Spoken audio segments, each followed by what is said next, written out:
سقوط رژیم منحوس ستمشاهی کشور ایران دستخوش دگرگونی‌های اساسی قرار گرفته است.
خوبه.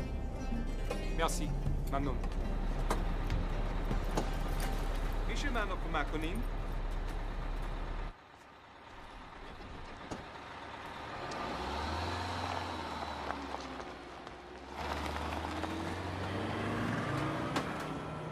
جوش آورده دیگه. از رادیاتشه. جاده ها اینجا رادیات نمیذارن به ماشین. حالا امروز که نمیشه، بذارش اینجا، سر فرصت بهش میرسم. گوش کن آقا. من باید به مرز برسم تو شب. بیشتر پول میدم. برای پولش نیست. کار نمیکنم من امروز. چرا؟ خستگی.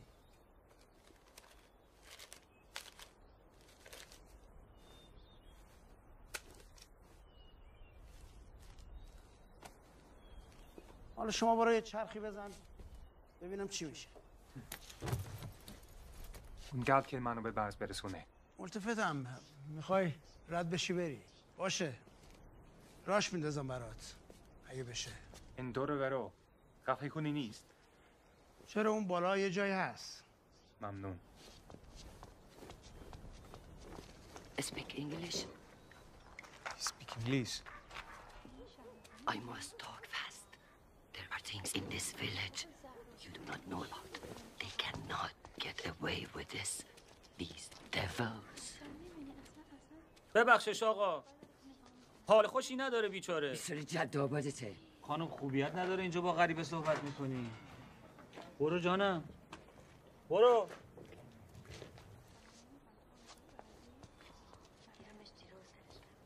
آقا خوش آمدی به کوپایه. بنده ابراهیم کت خدا آینده هستم. ایشونم شیخ حسن پیشنماز ماست. بفرما صبحانه در خدمتت باشیم. وظیفه بنده ایجاب میکنه هر غریبی که به ده میاد استقبال کنم. خوش آمد. ممنون. من منتظر تعمیر اتومبیلم هستم و باید به گرام برسم. ببخشید این کار شما چیه که باید در موردش برسید؟ با قلم و کاغذ قطرم.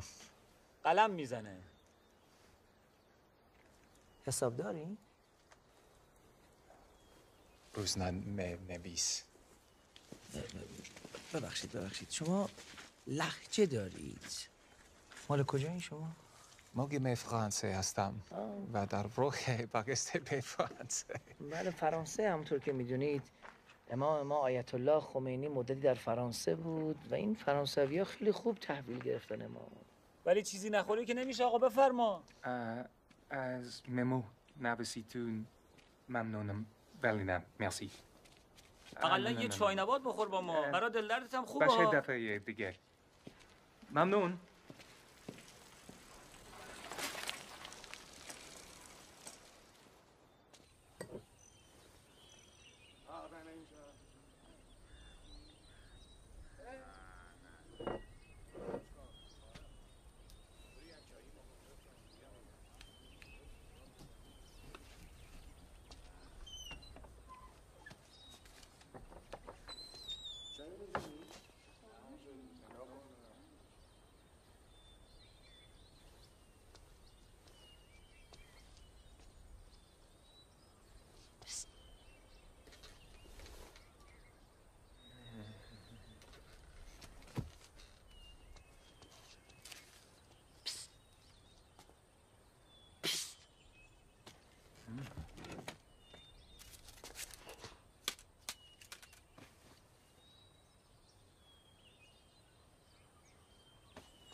Did anybody see you? جانم چی شده؟ من قربونتون برم الهی چیزی نیست. بیا نگاه کن. مهمون فرنگی داریم. میخوام براش چایی درست کنم. شما برین اون تو بازی بکنید. بیا باریکلا دخترای خوب. بیا قربونت برم. فدات شم. برو قربونت برم. همینجا. Forgive them. They have been through so much. Are they yours? They are daughters of my niece, Soraya. I am Zahra.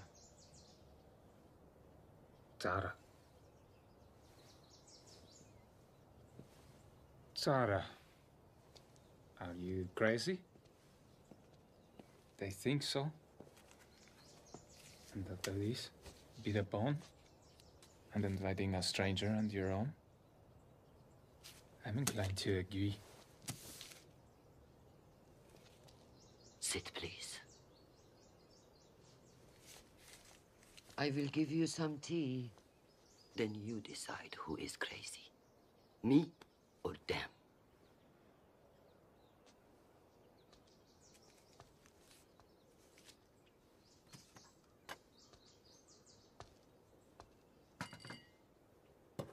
Smoke.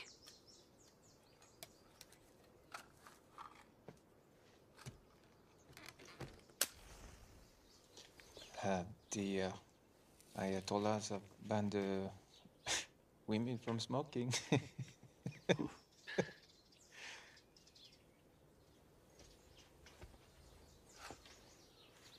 Today I am old.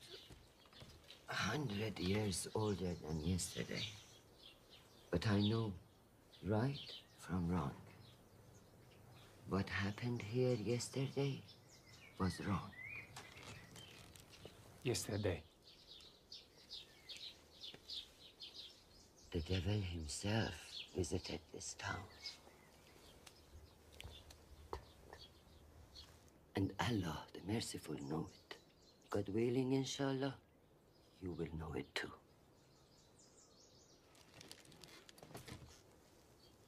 Start your machine. Voices of women do not matter in here. I want you to take my voice with you.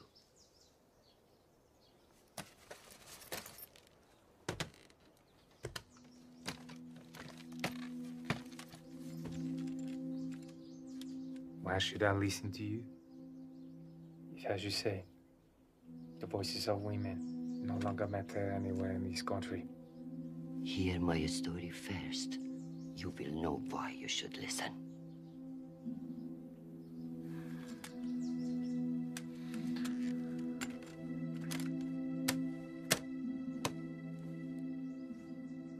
There are men in this town who are wild dogs.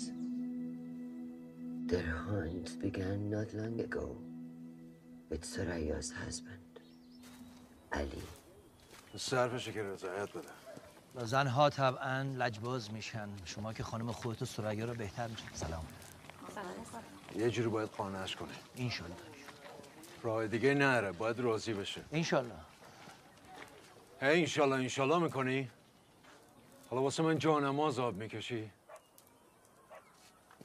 حسن سابقت دستمه. بشکن بزنم بگشت زندان بلا خودم. برای قضات شاه فاسد و ملعون شما محکوم به دزدی، باجگیری و بی‌ناموسی شدین، اما حالا تهدیدم میکنی؟ نه بس. فریاد باشه.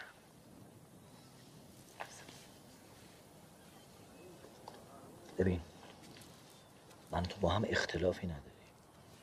مسئله ما سریاست. به زور که نمیشه رازیش کرد. مشکل من نیست.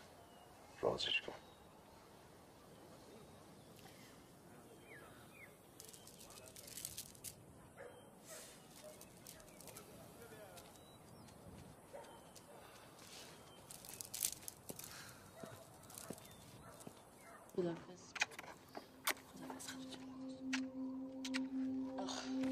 ببین کی داره میاد. آخوند روحانی ده. بفرمایید. بله.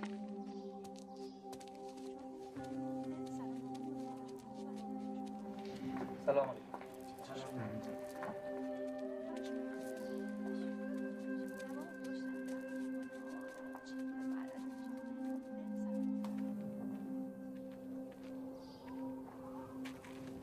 ثریا خانم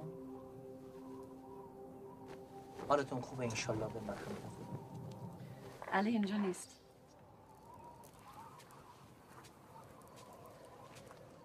ثریا خانم من آمدم اینجا با شما صحبت کنم. چه دخترای نازی داری، بچه های نازنی. بچه اینجا بمونین.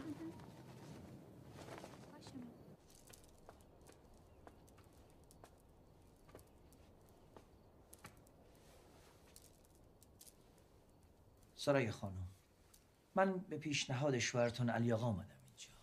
اومده پیش من شکایت میکنه، میگه شما دیگه باهاش حرف نمیزنید، بهش اعتنا نمیکنید. خب هر چی باشه شوهرتونه دیگه، به گردن شما حق و حقوقی داره. همونطور که میدونید شما نمیتونید چیزی رو ازش دریغ. ببخشیدم، شما چه میدونی این 20 سال تو زندگی ما چی گذشته؟ حتی پسرمو با من دشمن کرده. ثریا خانم در شهر یه زن جوان دیده، میخواد بگیرتش، اما وسعش نمیرسه خرج 2 زنو بده. میگه شما این خونه رو بردارید، اساسش هم بردارید، دخترها هم مال شما، مزرعه هم بردارید، هر چی دوست دارید توش بکارید، برداشت کنید، نوش جونتون، اما دیگه خرجی نمیتونه بده. این خونه فسقلی و این زمین سنگلاخ که نمیتونه خرج من و دخترمو بده. ثریا خانم پیشنهادش خیلی باسخاوته.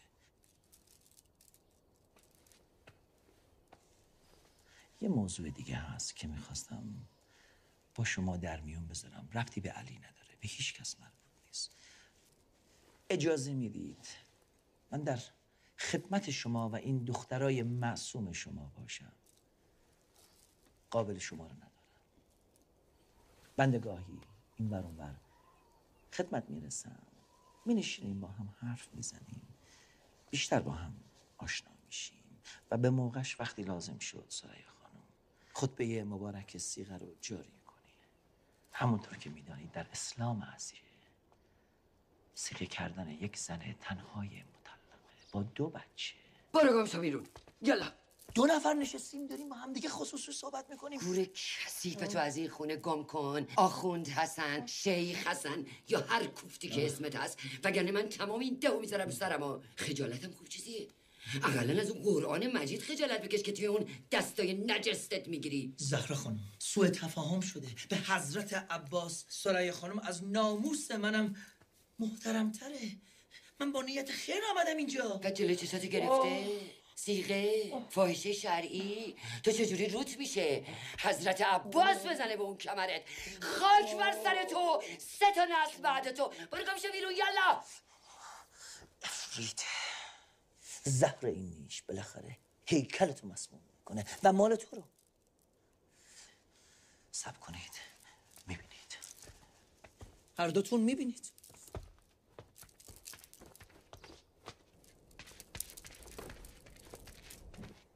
چه خبره تو زندگی تو مگه زن؟ مردی که هنوز میره شهر سراغ زنه خراب.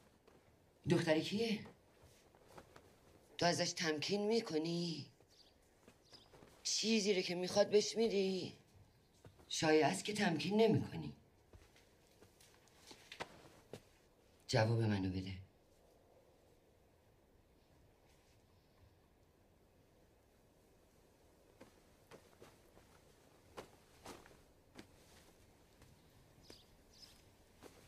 هرچی میخواد میگیره.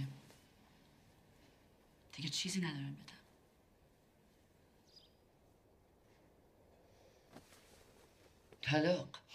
طلاق قبول کن. بهش بده. بعد چی؟ صیغه مولا حسن بشم که دخترم از گشنگی نمیرن؟ نه، این کار از من بر نمیاد.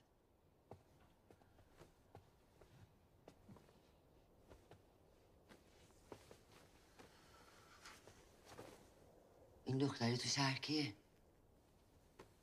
مهری. اسمش مهریه.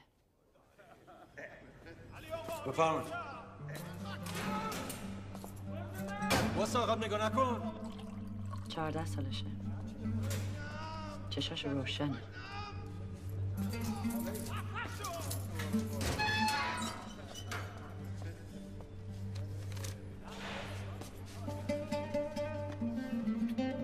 باباش دکتره، پول داره، قرار اعدام بشه.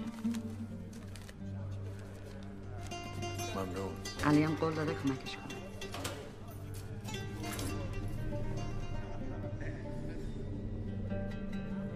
در ازای عروسی با دخترش؟ حتما قول و قرارشون رو گذاشتن.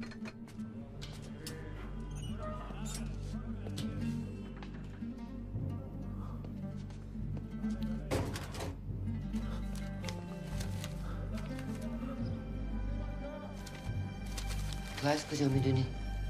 خودش میگه. برای پسرش قپی میاد که بهش افتخار کنه.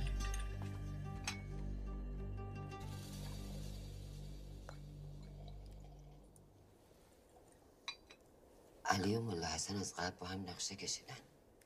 باید حواسمون رو جمع کنیم.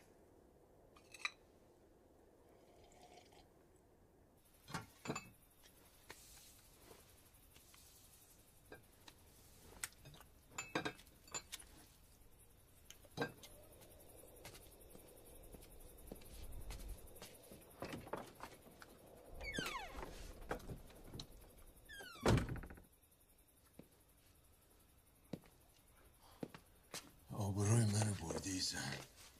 منم توی خونه خودم. جوری ملایده واسه من حیثیت باقی نذاشتی. منم مسخره و مسکه همه کردی. آخه به چه جرأتی؟ به چه جرأتی؟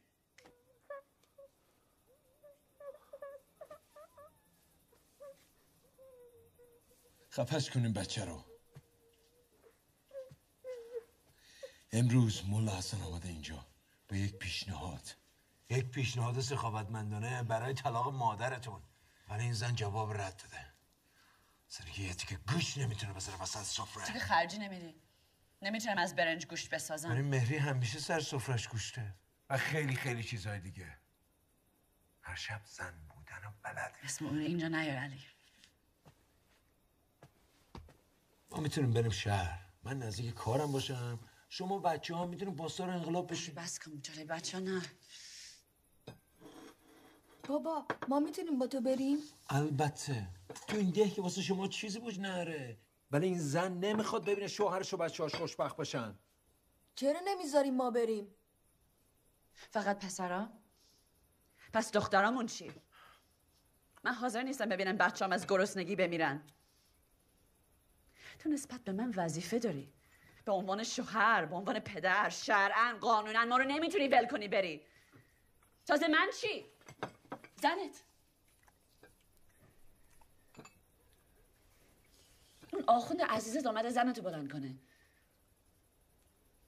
بله. انگار من فاحشه‌ام.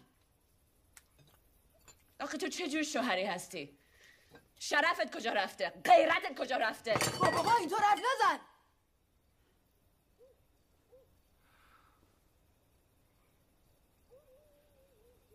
باشه اینو تمیزش کن.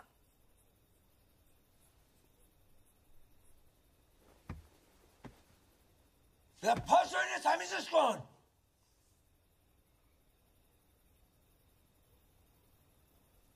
پاشو.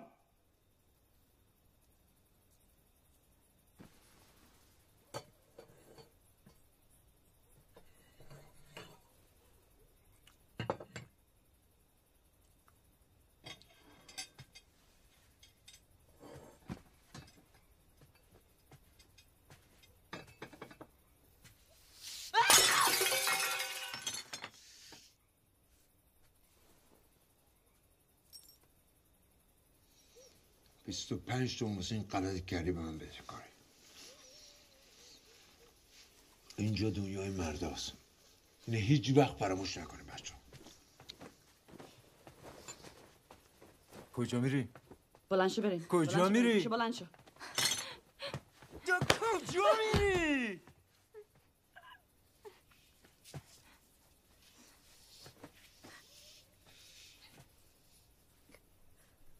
نگاه نکن.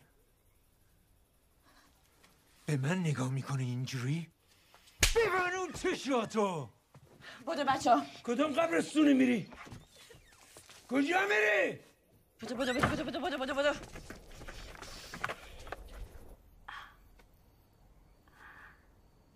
اگه طلاق میخواد باید هزینه‌شم بده. نمیده. میشناسمش. من با ابراهیم حرف میزنم. از من حرف شنوی داره. بعد مرگ خدا بیامرز شوهرم میخواست منو بگیره.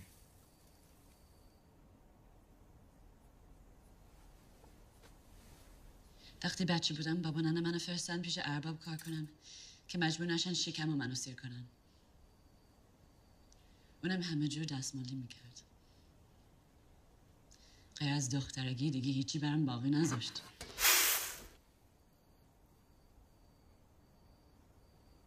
خودت که میدونی دیگه نمیذارم اون بلا سرم بیاد. نه سر خودم نه سر دخترام. پس باید حفظشون کنی دیگه. یه کاری نکنی این مردی که تحریک بشه. به تو نمیتونه تعرض بکنه. چه شب اینجا پیش تو بمونی؟ میره دادگاه با عرض حال عدم تمکین برمیگرده.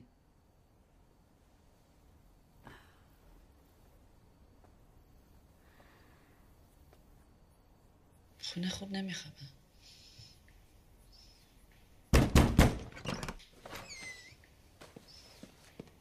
زهرا خانم میشه بیا کمک؟ نه محسن. چیه؟ چی شده؟ رفتم سراغ دکتر گفتن خودش رفته شهر. نمیدونستم دیگه به کی رو بیارم. باشه اومدم یه دقیقه واستا. منم میام.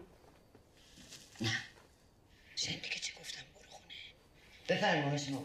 خدا خیرت بده.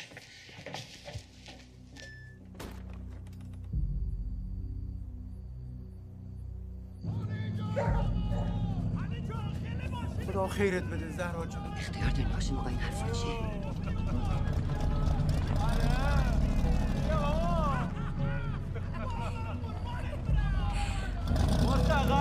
برو آقا بابا داشت دست نزن ماشین. همه ماشین علیه.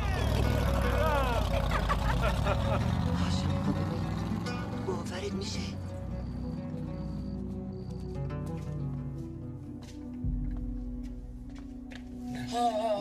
محسن جان نه پسرم زهرا خانم اونجا کار داره. بشین اینجا.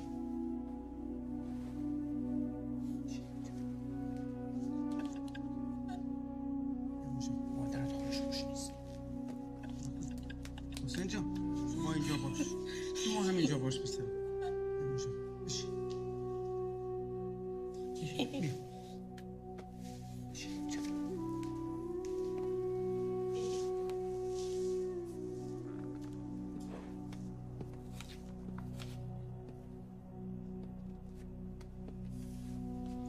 ماشاءالله خیلی قوی بنیه. وقتی حامله شد 30 سال از ازدواج ما گذشته بود. همه میگفتن نمیتونه بچه بیاره، اما به خواست خدا محسن رو برای ما آورد.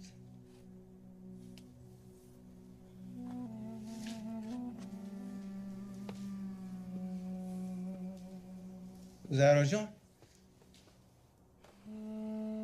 حالش خوب میشه میگی؟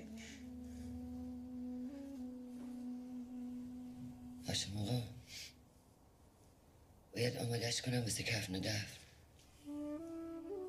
اما آخرت باشه. نه شما که بهتر از من میدونی چشم هیچ کس نباید به زن مرده بیفته، حتی شوهرش.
سلام.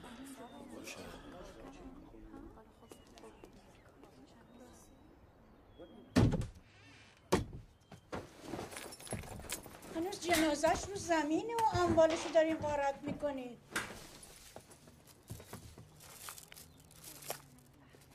خجالت بکش. چرا اینه که دیگه به درد اون نمیخوره؟ دیگه چیه؟ آفرین. بسه سرجاش. برمیدمش. صحاب داره. شاید هاشم لازمشون داشته باشه. چرخ خیاطی رو. هاشم حتی نمیدونه سوزن چیه. گفتم بذار پایین. زنش مرده، خودش که زنده است. برو پیکارت. زهرا. بله. یه دقیقه بیا اینجا.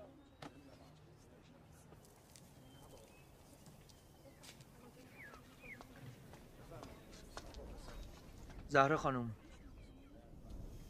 هاشم به ما گفت که شما دیشب به ایشون و خانومش کلی خدمت کردین. دستتون درد. چند روز پیش از این باید میبردینش بیمارستان، میخوابوندنش، یکی بعد میبرده شهر. تو علی با اون ماشین کت گنده که یهو گیرت اومده. ولی تو مسافرکشی‌های مهمتری داری نه؟ زهرا خانم، شما یه خورده کوتاه بیایید. الان وقت عزاداری. ما نگران هاشم هستیم، آیندهش. این جنازه زنش هنوز رو زمینه بابا.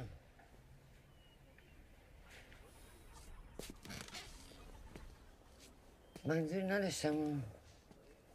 زهرا خانم، هاشم نمیتونه یه تنه به همه کارا برسه، غذا بپزه، تمیز بکنه، گلکاری بکنه. محسن، این پسر مادر بالا سرش نباشه هرز بار میاد. تو با سریا صحبت کن، ببین میتونه تو کارهای منزل به هاشم کمک کنه. البته بعد از انجام کارهای منزل خودش. بله، همه ما اهل دهات باید زیر بال همدیگه رو بگیریم.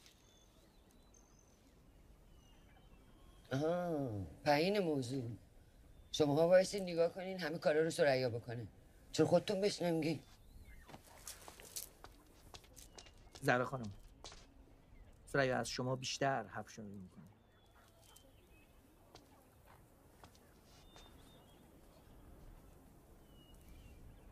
خب البته اگه یه پولی در کار باشه شاید بهتر قبول کنه. ما صحبت کردیم. طبعا باید مواجب داشته باشه. بایدم بگیره، خوبش هم بگیره. اما این پول مال خودشه ها. فقط مال خود سریا. حالا پس چی؟ البته که مال خودشه. نه برای خرجی خونه، نه بنزین ماشین، نه زنهای تو. هرچی پیرتر میشی دهنت گشادتر میشه. لابد جون میده واسه سودهنی. درسته؟ تصمیم گرفته شده سریا برای هاشم کار میکنه. زهرا، زهرا، به خدا داری تندروی میکنی. اوضاع مملکت عوض شده. شاه دیگه سر کار نیست ها. چه جورم نیست؟ زهرا دوستانه بهت میگم، مواظب کلامت باش. به این مردها احترام بگذار. اینها عصبانی بشن دردسر درست میکنن. پاشون راه بیا.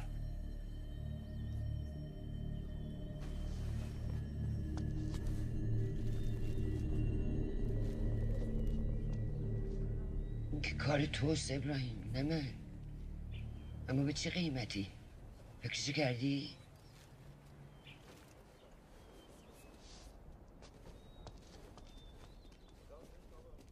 شما خوب از پسشون برآمدی. خدا خیرت بده. خیلی به شما علاقه داشت.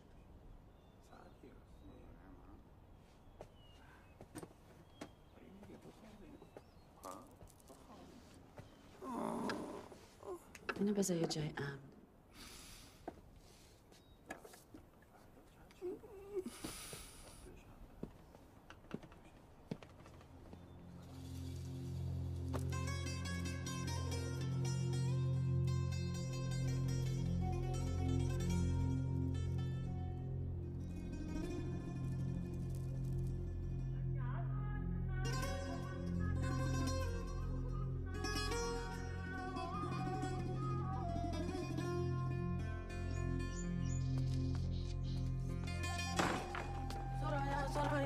چه عزیزم؟ محسن چیکار میکنی بابا؟ بذار بره سریا خانم. همون شام ما چی میشه؟ برمیگردی درستش میکنی. دلت شور نزنه. پیشم نمیذارم بهتون. خدا خیرت بده. باشه نسیم جان.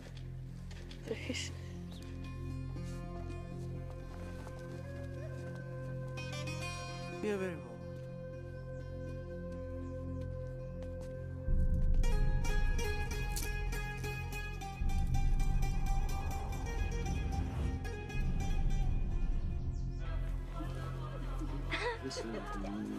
ایشالا مبارکش بود جشن بزرگانه ایشالا مبارکش بود عرضی شما خرجم نکن تو که میدونی من قلقلکی هستم چیه بابا من دامن نو لازم نداشتم اینه واسه یکی میدوختی یه پولی گیرت بیاد هاشم گفت هر کاری میخوای با این پارچه بکن منم دارم تو تمرین میکنم بچرخ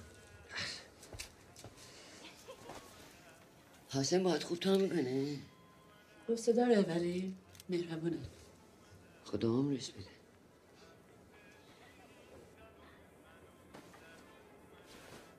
نه جون میشینه واسه من نگه داری همین پولیه که تا حالا در آوردم میخوام یه جای امنی باشه دست اون نامرد نیفته خیال تخت باشه جای امنی باریکلا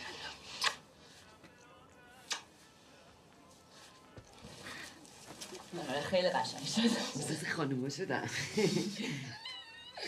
دست درد نکنه خیلی خوشگله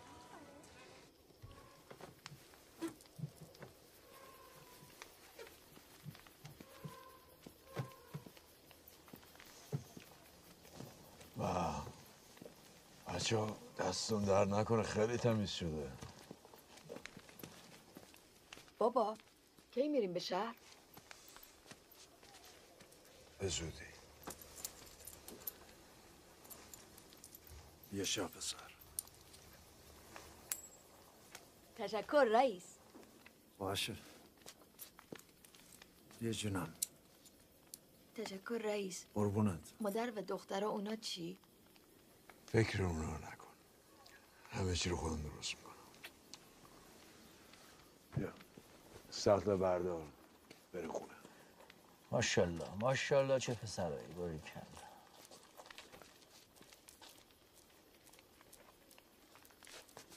من فکر میکنم بین هاشم و ثریا یه خبریه من فکر نمیکنم ثریا همچین زنی به نظر نمیاد تو از کجا میدونی؟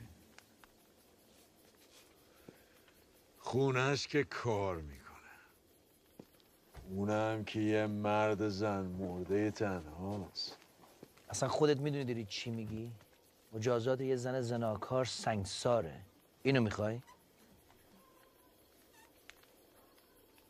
اینجوری خرج و نفقه هم لازم نداره ثریا که داره مواجب میگیره سر وقت هم که رضایت میده به طلاق دنبال دردسر میگردی علی وقتشو ندارم تو واسه من عادل شدی؟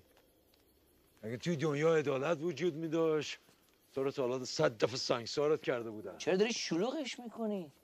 ابراهیم رو باید راضی کرد ابراهیم شاهد میخواد اون ثریا رو از بچگی میشناسه من یک شاهد تو هم شاهد دوم من که نمیتونم شاهد باشم که من و ابراهیم داریم به این قضیه رسیدگی میکنیم یه شاهد دیگه پیدا بکن پیدا میکنم ولی اول باید آسیاب رو جای ارقبی کرد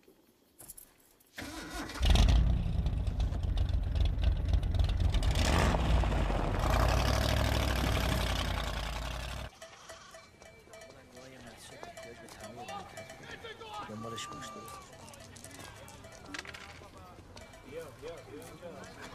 از این بهتر نمیشه نه خیلی نامست بنداز ببینم سلام عرض کردم زهرا خانم خیلی مخلصم این دامن جدید پوشیدی خیلی شبیه پارچه‌ای که خونه هاشم دیدم آره خودشه کار زدم واسم دوخته انگشتر زن هاشمم که گرد تو اومده هاشم اینو میخواد چه کار؟ مگه اینکه بخواد یه زن جدید بسونه داری یه دستی میزنی به ثریا؟ منظورت چیه؟ خودتو به اون را نزن. یه اون کارت غیبت کردنه. خب زهراست، تو خیلی غیبت میکنی. وقتی یه چیزی نمیدونی دهن تو ببند، انقدر حرف نزن. حالا شاید یه چیزایی هم بدونم. چیزی نیست که بدونی. من میدونم سرایه تمکین علی رو نمیکنه، وگرنه چرا باید دوربر زنای دیگه باشه؟ برای اینکه مرد بی‌شرفیه. اونم مثل همه مرد دیگه است. بهش بده بخوره، خوشحاله. وگرنه میره جای دیگه، چیزی که میخواد پیدا میکنه و تقصیرش رو بذاره گردن تو. من سریا رو خوب میشناسم، زن خوب و نجیبیه. حالا تو شوهرشی، تقصیر علی نیست که زنش سرد میذاره. هیچکی نمیدونه بین زن و شوهر چی میگذره. شما که ماشاءالله خوب میدونی لیل خانم جون.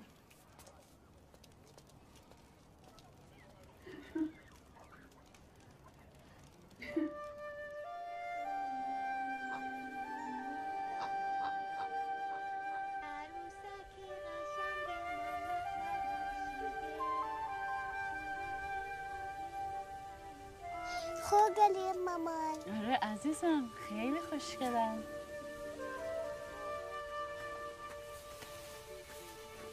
مامان میگیم. بذار ببینم. گاو میش؟ گاو نه. ماما فیله؟ مامان. بسته دیگه. باید برگردیم شام درست کنیم.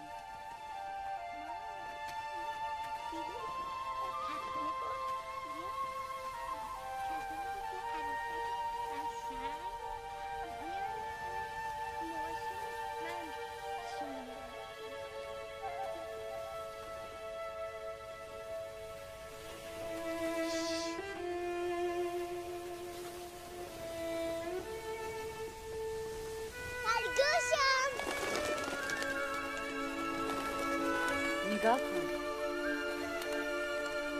مستر ها مامان.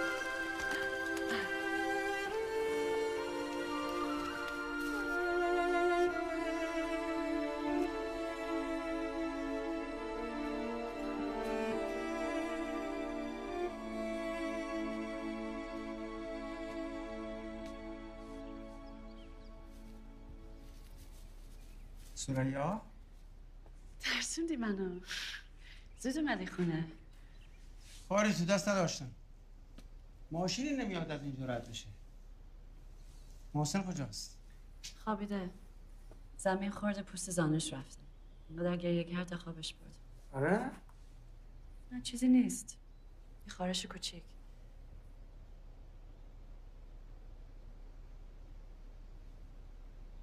خب کار من تمومه.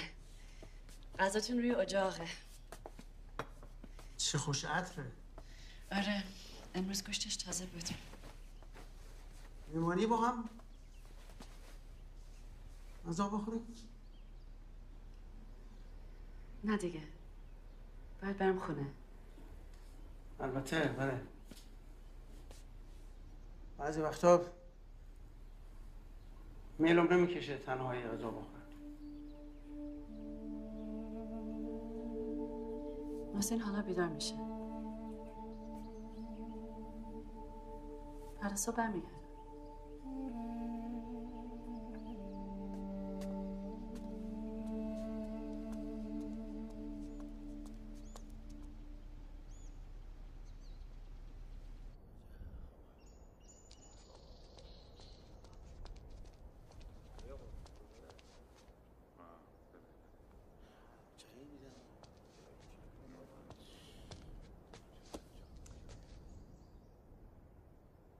اگر توقع دارید من به عنوان کدخدا دادگاه تشکیل بدم، شاهد باید معتبر باشه، با مدرک معتبر. رفقای خودتو این خاله زنکای ده که با ثریا چپ افتادن شاهد حساب نمیشن. قانون اسلام حکم میکنه هر شاهدی میتونه قدم جلو بذاره.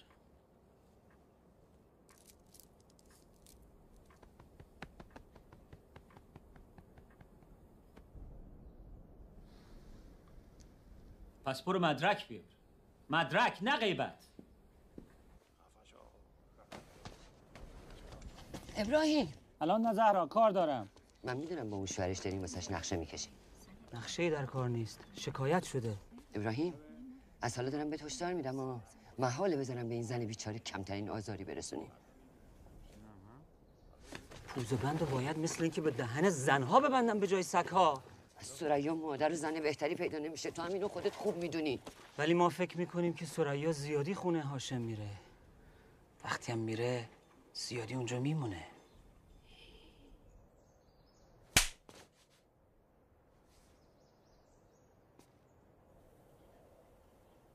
اینجا چه خبره؟ میخوام بدونم. تو کارهایی که بر مربوطی دخالت نکن.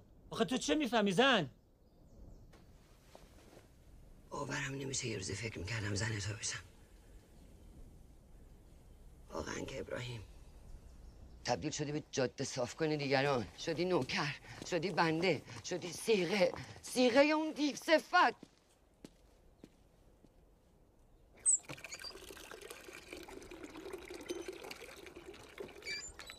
ثریا جان، اینا واسه نقشه کشیدن. دقیقا نمیدونم نقششون چیه، ولی هرچی هست بر علیه توست، اینو فهمیدم. فقط مزاحمش هستم. قابل نقشه نیستن، فقط نامریم. ثریا، این مردا یه چیزی زیر سر دارن. ابراهیم یه جورایی به من گفت تو باید این کارو ول کنی، دیگه نباید بری خونه باشه. یعنی چی ول کنم؟ این کار تنها امید منه. نه، ولش نمیکنم. ولی دیگه نباید بری اونجا. یادت باشه که همون مردا که راجبشون حرف میزنیم به من گفتن این کارو بگیرم. کاری رو بهم گفتن کردم. و حالا این کار مال منه. نگرش میدارم. علی ازت شکایت میکنه. همیشه از من شکایت میکنه. تو چی میگی بهش؟ چی؟ اگه چیزی بگم کتکم میزنه. ثریا، نمیفهمی اینا یه راهی پیدا میکنن بچزوننت. اون آخوند با اون زبونش ما رو از تو سوراخ میکشه بیرون. دیگه بسه.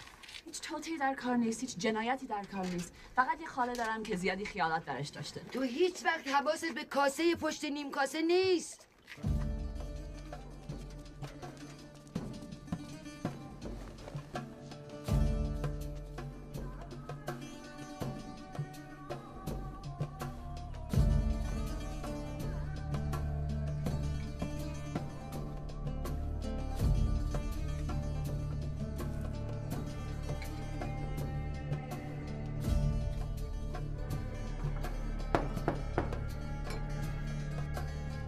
عزیزم خدا رو بکن.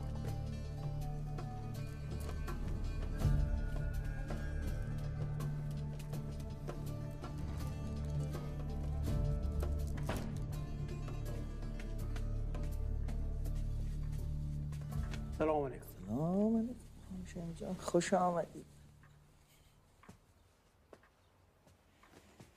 سلام علیکم. علیکم السلام. الله. خیلی خوش آمدی. آقا هاشم، ما در مورد یک کاری میخوایم رسیدگی بکنیم. این دوست تو علی آقا به ثریا خانومش میاد منزل شما و رفت آمد. بدگمان شده، به خانومش مظنون شده. خب همونطور که مزدستر هستی، من مسئولم در برابر امام که به همه شؤون و احکام مقدس اسلام عزیز در مورد ناموس و شرافت رعایت بشه. این انتظار اسلام از ما. البته توانم یک قاضی شرعی از تهران بفرستند، درخواست کنید، ولی خب در مقامی است که مثل من با تو و این آبادی آشنایی نداره. بخونید. ما سواد که نداریم.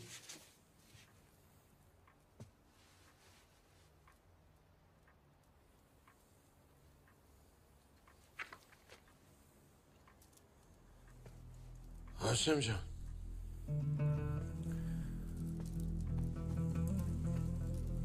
خیلی وقت با هم رفیقیم، درسته؟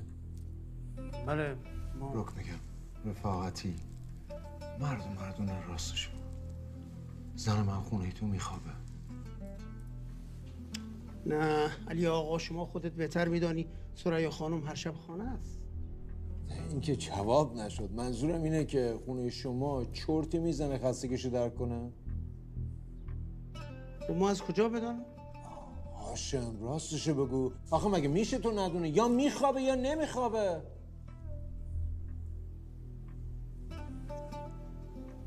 والله منو ببخشین. من انسان ساده هستم، سر در نمیارم. شما با این سوالات به کجا میخواید؟ بشین. نه آقا، نه من با اجازه مرخص میشم. خدا حافظ.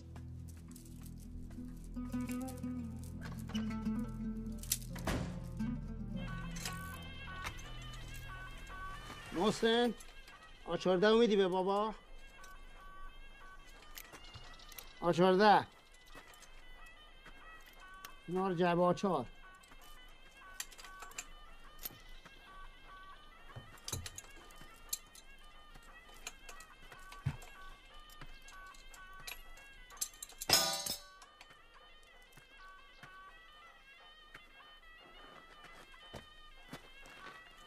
شما درد نکنه. سر شما درد. محسن جان بابا جان باباسی تو هاشم ما 2 تا شاهد لازم داریم. یکیشو داره. حالا اگه بخوای میتونیم با پسر صحبت کنیم ببینیم آیا دیده سایه خونه شما خوابیده باشه. از این بپرسین. ما از کجا میدونه چی به شما بگه؟ البته که میدونه. محسن جان بابا جان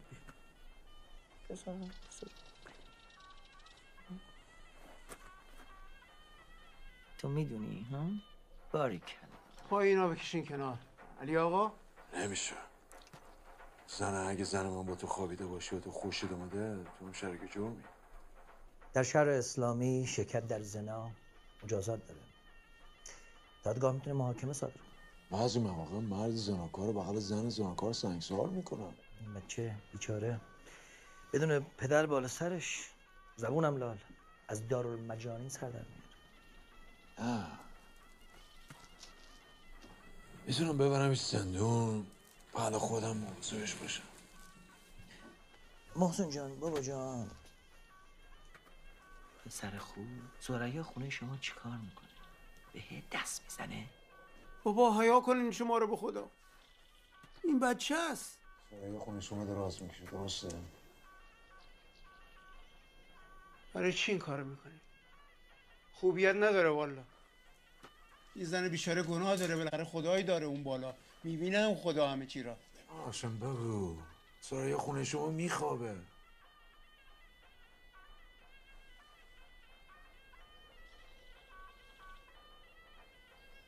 من از کجا بدانم؟ او شایدم بخوابه. وقتی با خانه نباشم شاید بخوابه. شاید. من چه میدانم؟ خب یه روز رفتم خانه دیدم دراز کشیده، چرت میزنه. گفت سردرد داره. گفت چی گفت؟ چیزایی که یه زن فقط باید به شوهرش بگه. چیزایی که سابق به من میگفت.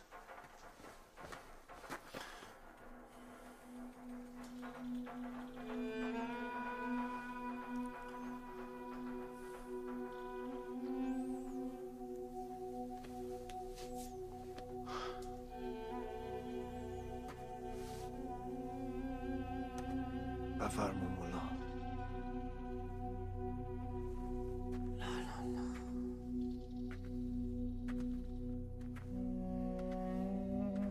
خدایا منو ببخش.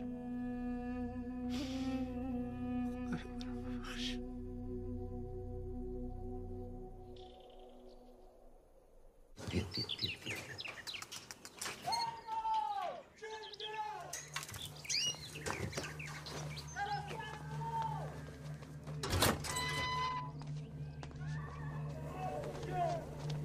نان جیبه جنده است. آخه زنه که جنده واسه چی؟ واسه چی توی ناموس واسه مرد نمیزنن این کار. خجالت نمیزنن. آبرو برای شوهر نمیزنن.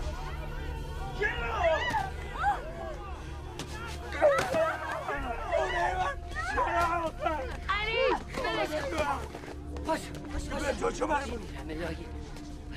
جان منه تو رزالتم رو دست خودم. جان منه این لیاقت حمایت تو نره. این پدیاره به من خیانت کرده. شما خجالت نمیکشین اینجا جمع شدین؟ تو خجالت نمیکشی؟ دیگه اصلا با خیلی بوده. کی؟ با هاشم خوابیده. هاشم؟ خودش اقرار کرده. بله همتون نشستین اینجا میگه. ساکت، همه دو ساکت باشین ببینم. بریم منزل من. علی، تو من و ثریا. بیجا برو سراغ ابراهیم. منش دار بیارش تو خونه من ببینم میتونیم موضوع مثل آدم پیرزن این به تو چه مربوطه؟ بین من و زنمه. این همینی که جلوی مردم کتکش میزنی. بریم اگه مهمه بیا خونه من. ببینید چی کار میکنن. آبرو واسه من نذاشته. ناموس بگه نداریم که ما احساس میخوام.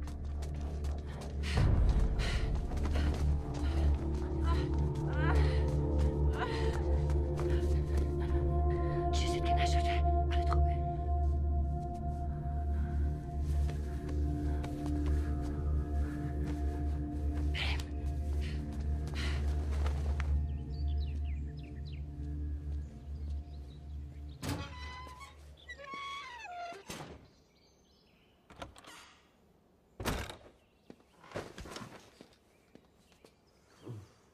باز که معرکه گرفتی زهرا؟ چه خبره اینجا؟ این زن به من خیانت کرده با هاشم. شک داشتم مطمئن شدم. خودم مچشونو گرفتم. صحت داره ثریا؟ همچی کاری کردی؟ نه والا به خدا نکردم. تو چرا دروغ میگی؟ همه ده میدونن. هر روز میری خونه هاشم با هاشم بخوابی؟ دروغ میگه. من شوهر دارم، این چیزا حتی به فکرم نمیرسه. تو میگی بهت خیانت کرده؟ آخه واقعا بگو چی کار کرده؟ حالا هم واسطه بودم با هم دیگه پش میکردن. خودم دیدم دیگه دستمونه میکردن. که داشت میامد بیرون خیلی با هم دیگه پش میکردن. خیلی میخندیدن. اینطوره ثریا؟ به هاشم گفتم رختاشو میبرم خونه بشورم. وقتی برگشتم شام درست میکنم. بله به هم لبخند زدیم. فرما اینم هاشم حالا حقیقت معلوم میشه. حرف زدن با مردی که سابکارشه آخه این که گناه نیست. حرف زدن با شوهر دوست آدم که حروم نیست. خنده که خلاف قانون نیست.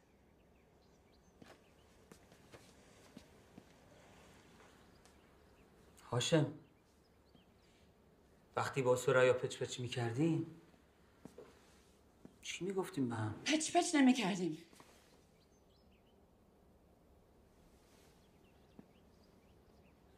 گفتش لباس ها رو میخواد ببره خانه بشوره، بعد برگرده شام درست میکنه، بعد گفت میخواد چرت بزنه. من اینو نگفتم. وقت چرت زدن ندارم به اون همه کار.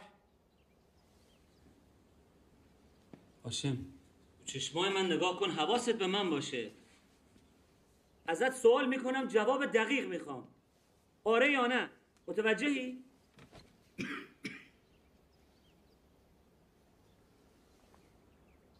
ثریا به تو گفت که میخواد اونجا منزل تو دراز بکشه؟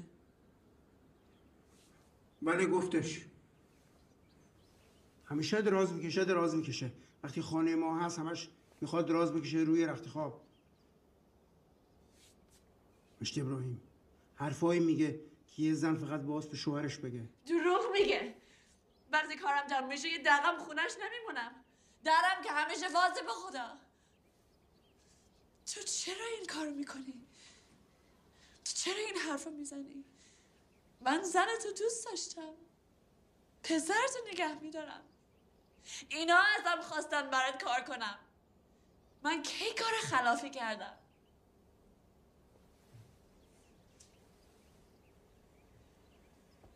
بیا بشین. بشین. هاشم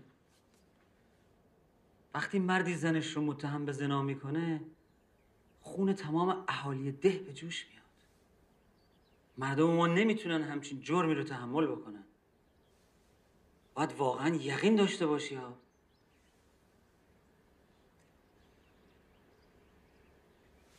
بابا حقیقت رو میگه دیگه. حقیقت رو من به شما میگم. علی آقا خودش، من به خودش هم گفتم، مولا حسن در جریانه. تمام شهر کوپای آقا شما برو تو کوچه ببین مردم زنا چی میگن به هم. اگه اون خاله زنکا رو میگی که اونا اصلا نمیفهمن چی میگن. هر چیزی که میشنون تکرار میکنن. این که هیچ دروغی رو راست نمیگه. من خودم دیدم با هم دیگه پش میکردن. فقط لبخند زدین همین، به همه لبخند میزنم. مثل خلکیولای محله. منو میدونن، همه میدونن من نجیبم. بله میگن حامله ای. من حامله؟ پس نام باستم کنید خودتون ببینید.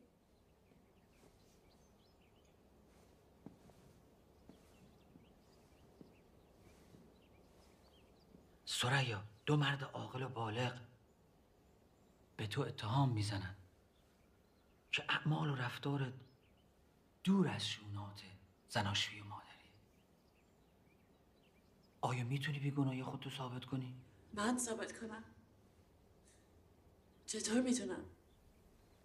اونا که به من تهمت میزنن باید ثابت کنن.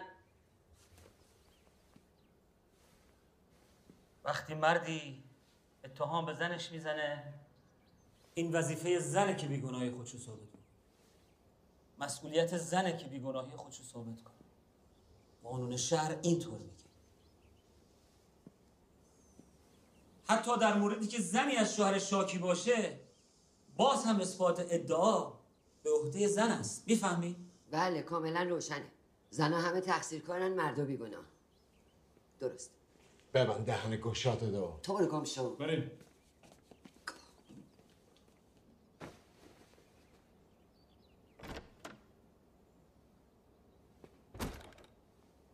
ابراهیم، ما هم از بچگی میشناسیم. به من نمیتونی دروغ بگی؟ این یه نقشه است. این برای علی و اون دختر است که میخواد بگیرتش. نه، این درباره یک جرمه. یک جرم بزرگ. جرمی که مربوط میشه به یک شوهر، یک پدر، 2 پسر، تمامی ده و اصلا خود اسلام. این موضوع زن. حالا بذار برم به کارم برسم.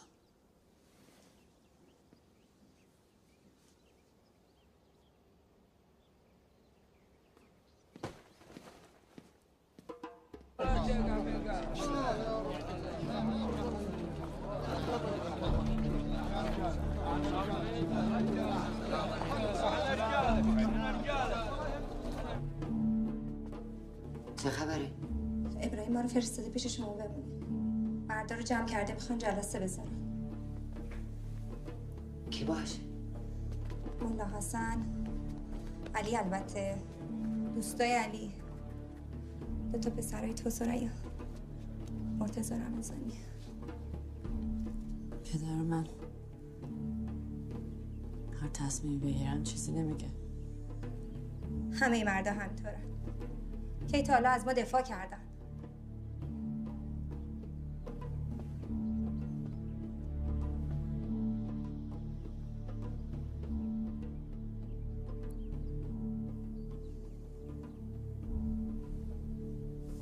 تا یادم میاد ندیدم که خدا جز جریمه یا خدمت اجباری علیه کسی رأی داده باشه. این فرق میکنه. شما پشت بر استراحت کن.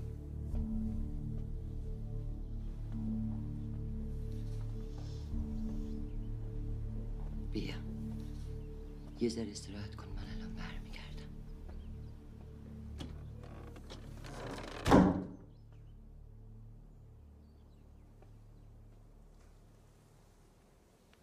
تا چرا با چادر سیاه اومدی؟ ببخشی زهرا جون، منظوری نداشتم. میدونم به چی فکر میکنی.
محکومش کردم.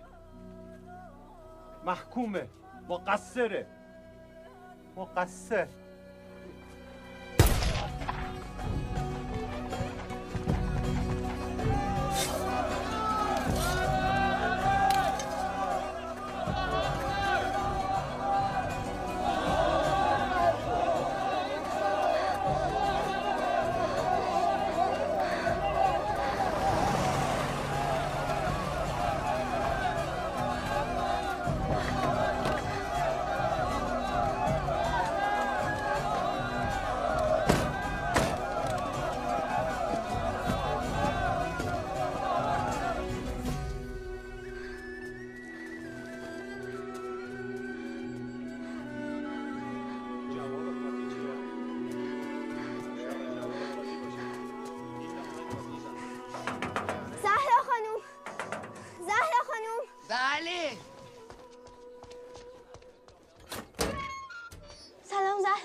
اصلا انگشت شما میخواد.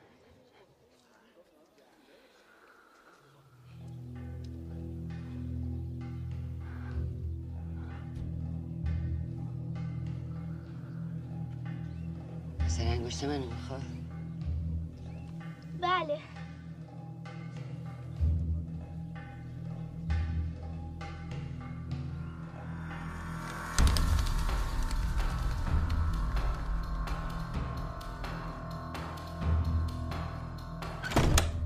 بریم حالا، زود باش. چه تصمیمی گرفتن؟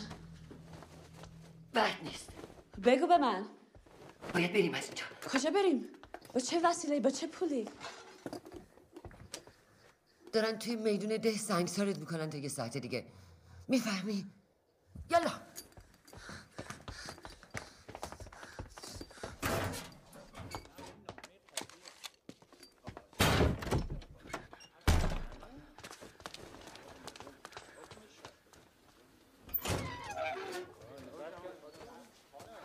خواهر، خواهر، ایست. برو با این هستم. ایست. کجا داری میری؟ دست از سر ما وردار، ما داریم میریم از اینجا. هیچ جا نمیری.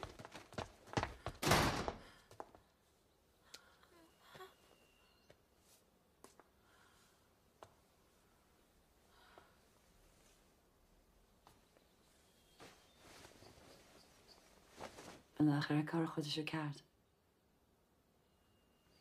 از شهر من خلاص شد.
میخوام اینو همیشه روی بندازی گردنت.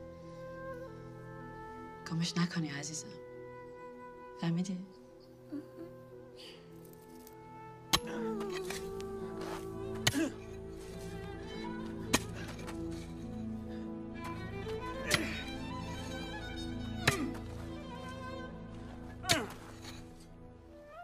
اینم مال تو کتانی جون. مال مادرم بود. اونم از مادرش بهش رسیده بود. تو هم یه روزی انشالله میدی به دختر بزرگت.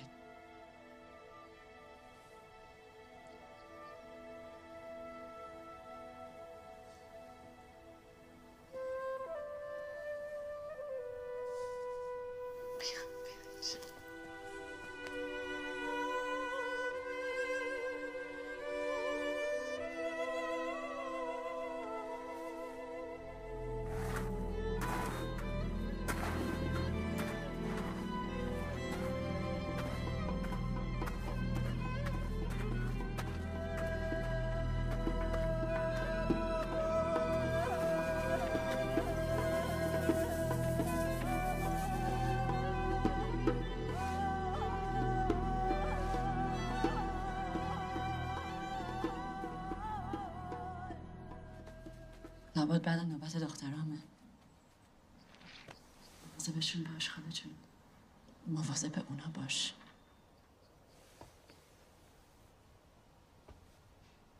نگران نباش. وقتی بزرگ شدن همه چی رو بهشون بگو. یه جوری بگو که از مادرشون خجالت نکشن. سریا بهت قول میدم بهشون حقیقت رو بگم. به همه میگم. به همه دنیا میگم.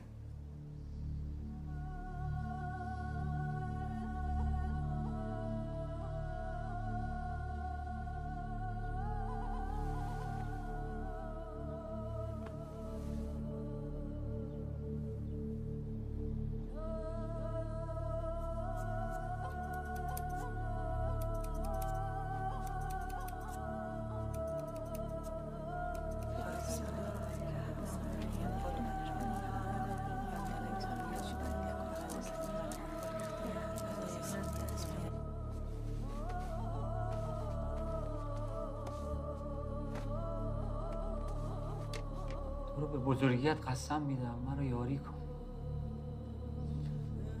اگر این عملی که میخواهیم انجام بدهیم مطابق خواست توست، به من این نیرو رو بده که این کار رو تمام کنم. به من کمک کن که این کار را به درستی انجام بدم. اما اگر این کاری که داری میکنی مطابق خواست تو نیست، به من نشانی بده تا بتوانم از این کار جلوگیری کنم.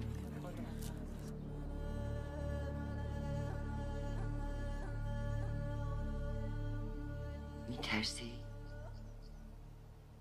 از مرگ نه،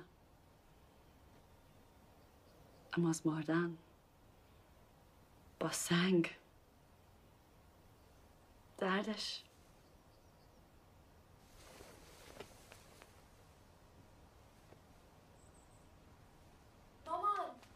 مامان تو چرا باید بمیری؟ تو نگاه نکن پسرم، کاری به این کارا نداشته باش. تو باهاشون چیکار کردی؟ من کاری نکردم. پدرت میخواد از دست من خلاص شه. مرد باش احمق جون. به اینجا. رضا جون،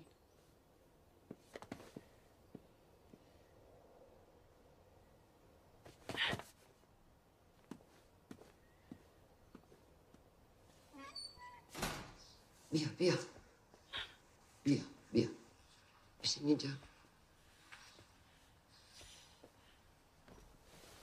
هر چقدر دلت میخواد اینجا گریه کن. لالای لای لای گل پونه دلم از شب رکین خونه. لالای لای لای گل پسته چرا درها برود بسته. غریبه نیست تو رو دشمن همین دوسته.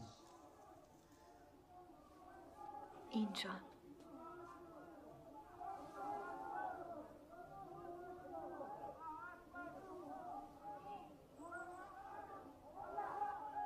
باش.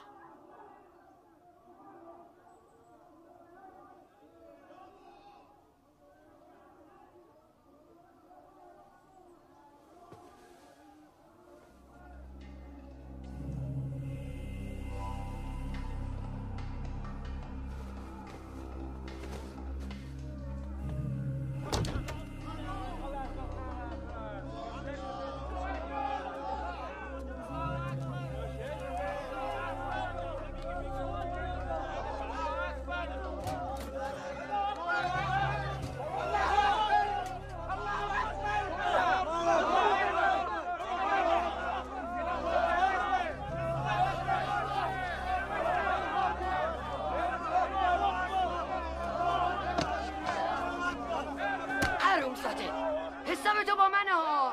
کسی دیگه هم میخواد دارم ها. حرومزاده ها. خجالتم خوب چیزیه، شرم و حیاتون کجا رفته؟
ثریا منوچهری، پس از بررسی اتهامات و رعایت انصاف و اصول شرعی رأی به این داده شده که شما مجازات بشید و مجازات شما اعدام است.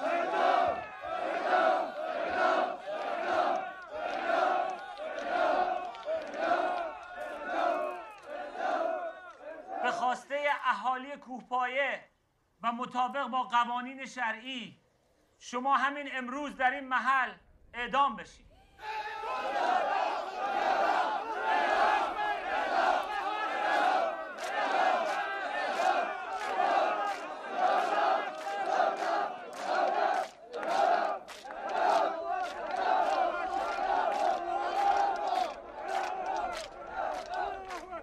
این زن حیثیت آبادی را به باد داده، باید کفاره گناهشو پس بده. فراموش نکنیم هر سنگی که پرت میکنیم حیثیت، جرافت از دست رفتمون را به خودمان برمیگردانیم.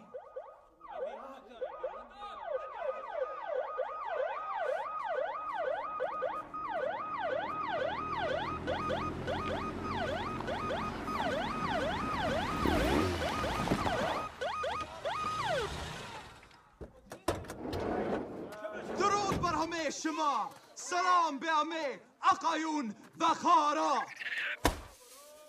در شهر شنیدیم که بازار است امروز در ده با صفاتان. خدمت رسیدیم که باز کنیم سرگرم با بچه هاتان، که برون کنیم خستگی کار را از تان و بدان هاتان. این چیه ما کار داریم؟ برین گمشین. بریم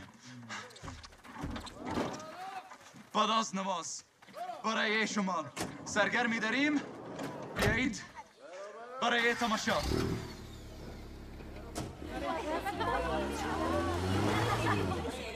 دست محکوم رو بگیرین دنبال من بیاین.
وقتش رسیده.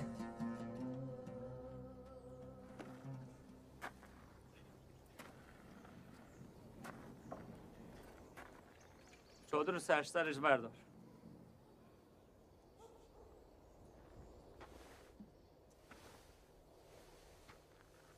من گریه نمی کنم. تو هم گریه نکن. دعا کن. با همه وجود دعا کن. خدا توی بهشت منتظرته. واسه امام دعا کن.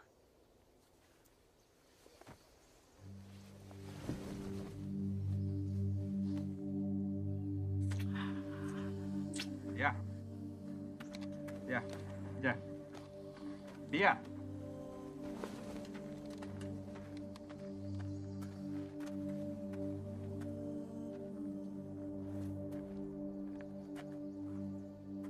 ثریا منوچهری، اگر صحبتی داری که بخوای از دفاع خودت بگی الان وقتشه.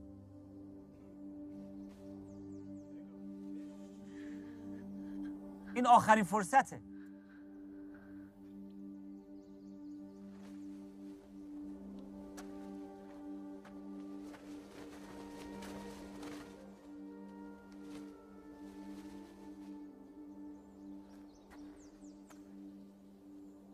آخه شما چتون شده؟ انگار منو نمیشناسین. من سرایام. این همه به خونه هاتون اومدم. با هم همسفره بودیم، دوست بودیم. چطور دلتون راضی میشه این کارو بکنین؟ با همسایه‌تون، مادرتون، دخترتون،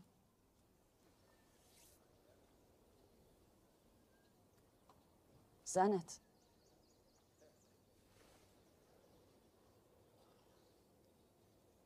چطور روتون میشه؟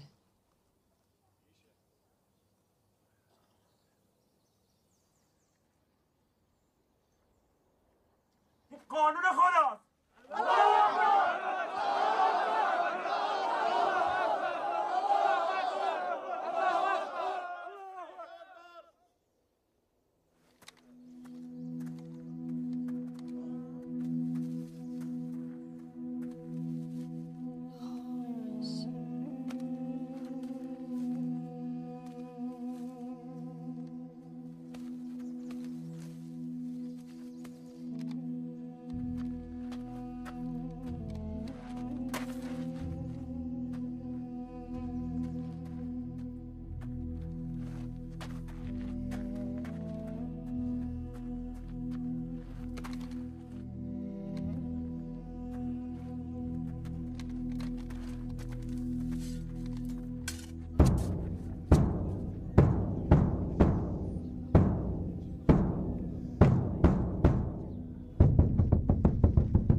گوشتون رو بگیرید مثل من.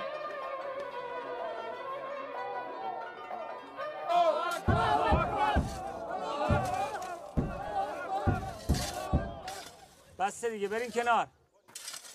بسه.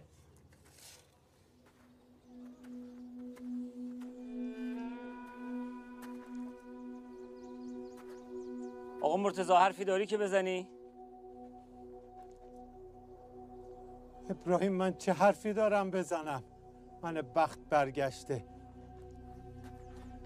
این دختر من نیست دیگه. من پدرش نیستم. من بعد به حضرت عباس تمومش کنیم بره. بس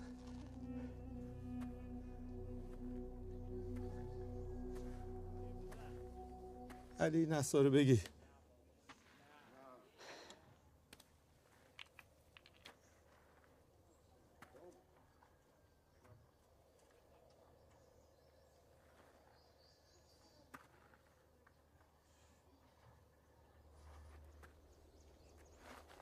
نه تو رو خدا نکنی. برو کنار زن. برو کنار، مزاحم نشو. آخه این بچه‌های صغیر داره. من جاش وای میستم. منو سنگسار کنی. ابراهیم منو سنگسار کن. زهرایی موضوع به تو مربوط نمیشه. برو کنار. ابراهیم تو رو خدا هر کاری میخوای میکنم. ابراهیم چه کار میتونی بکنی؟ ابراهیم یا برش بیرون.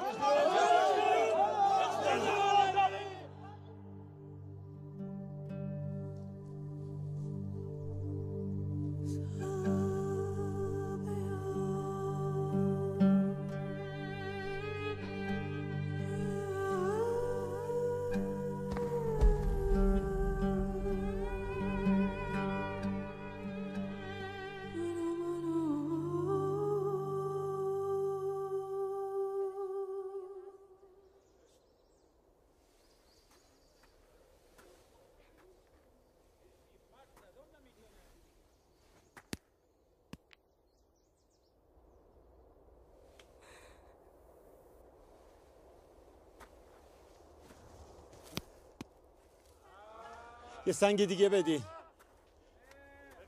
خدایا به تو متوسل میشم، از گناه این دختر هرزه بگذر. ببخش. بابا این نشونه عدل الهیه آخه.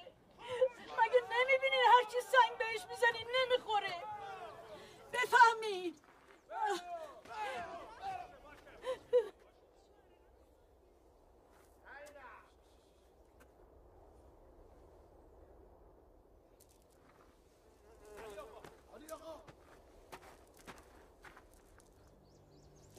خانوادت رو رسوا کردی.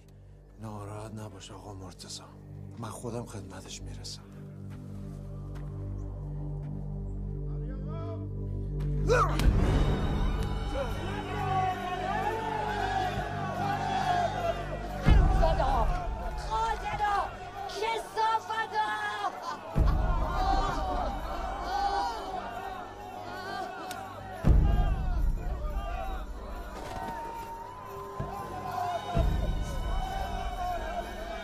کثافت لکن.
الله اکبر. الله لا اله الا الله محمد رسول الله.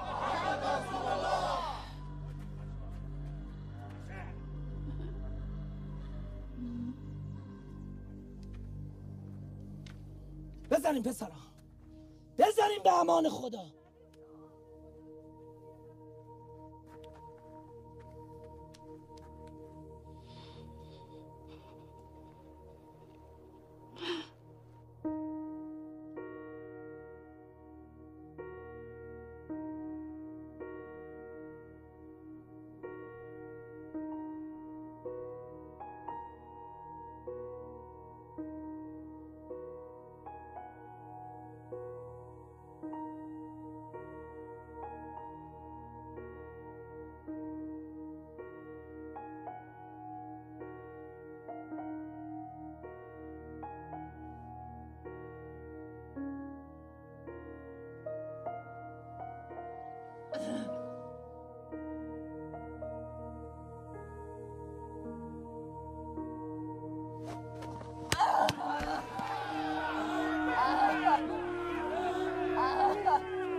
بزنش.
این چه دهنوزنده است؟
بذاریم خداوند قادر متعال را. لا اله الا الله.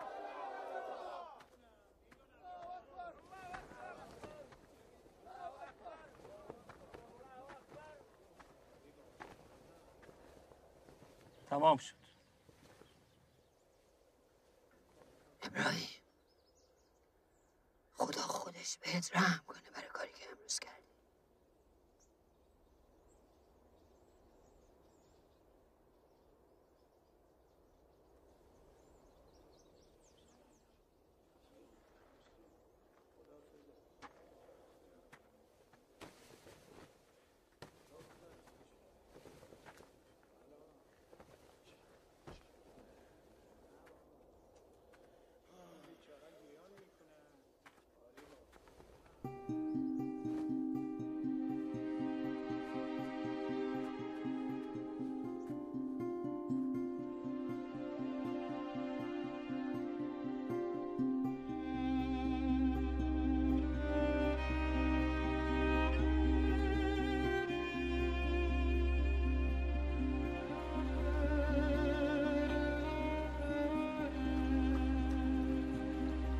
رسیدیم.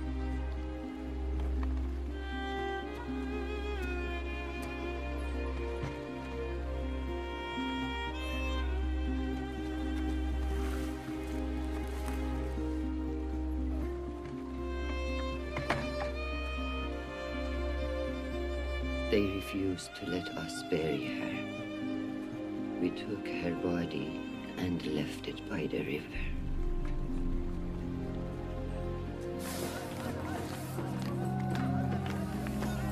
In the town, they were celebrating.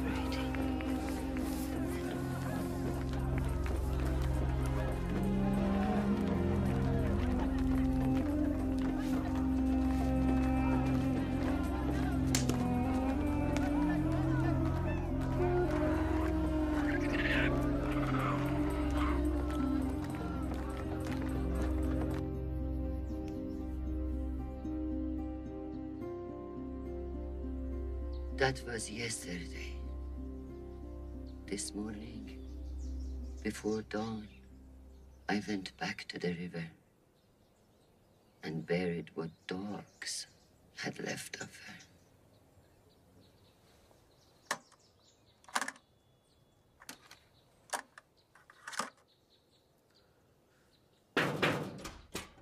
یا الله، جای شما آقا؟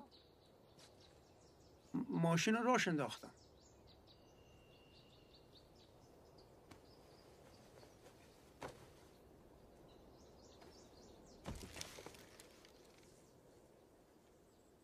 ممنون.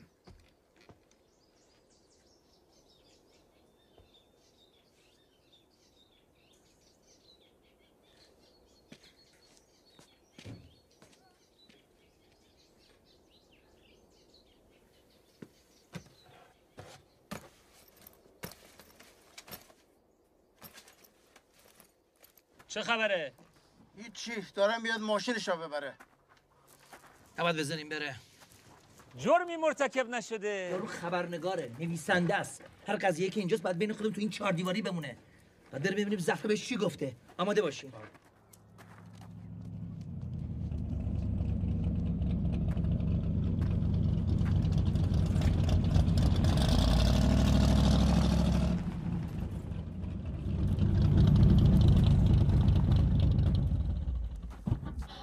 شد برگشتی؟ مگه قرار نبود عروسی کنی؟ عروسی بی عروسی باباش اعدام کرد. حیف شد، خیلی خاطرشو میخواستم.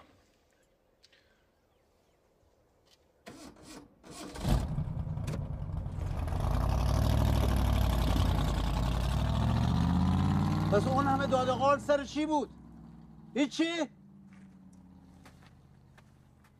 شما منو برداشتین شهادت دروغ بدم وسط میدان تکه تکه کردین سر هیچی. چی داری میگی هاشم؟ مشت ابراهیم منو ترساندن، گفتن بچه تا یتیم میکنیم، گفتن همش افترا، همش دروغ. اصلا ول کن مجد ابراهیم. چه اینجور نگاه میکنی؟ خودم دست تو کاره. این حقیقت نداره. شما دروغ گفتید به من. چون دروغ گفتی تو اینکه کت خدایی. این محاکمه هم چای داره کردی. نباید بذاریم بره.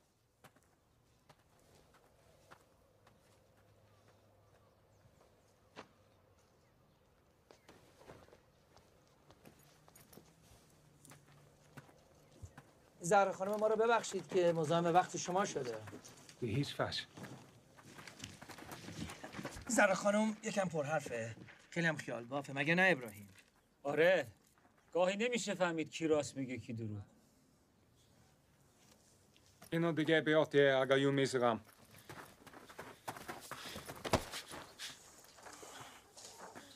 این عجله شما دارین کجا میری؟ تو کیف چی داری؟ ببخشید، باید حسابشو بدم. حسابتو دادی شما. ممنون.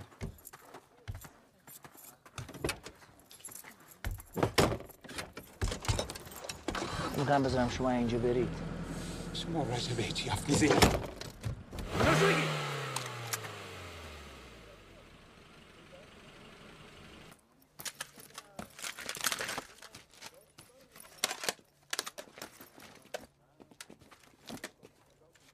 سرشو ضبط کردی؟ مال منه این نوار. اینجا همه چیز به همه کس مربوطه. اصلا به خارجی ها اجازه نمیدیم تو کار ماها دخالت. من خارجی نیستم.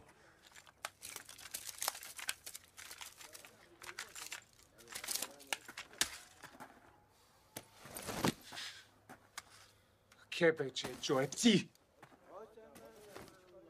علیکه اینطور شد. من میگم به اولین پست دولتی که رسیدم شکایت کنم. هر غلطی که دلت میخواد بکن.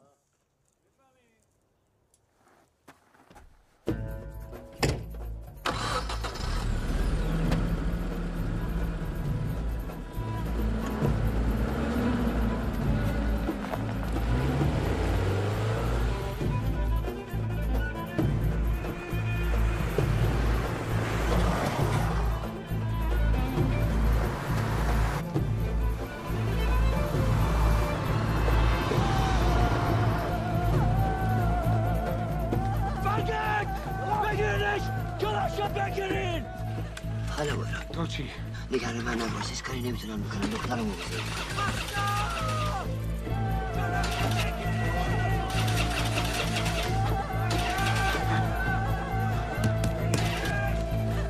زیاد گاز نده خفه میکنم.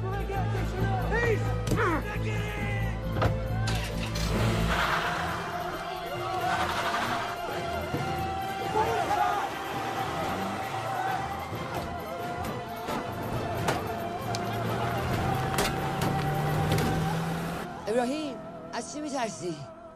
مگه خودت نگفتی حق به حقدار میرسه؟ خدا قربونش برم بزرگه. الله اکبر. از چی میترسین؟ مگه قرار نبود دهمون نمونه بشه توی کشور؟ حالا نمونه میشه تو همه دنیا. آره خبرش به گوش همه دنیا میرسه. آره خبرش به گوش همه دنیا میرسه.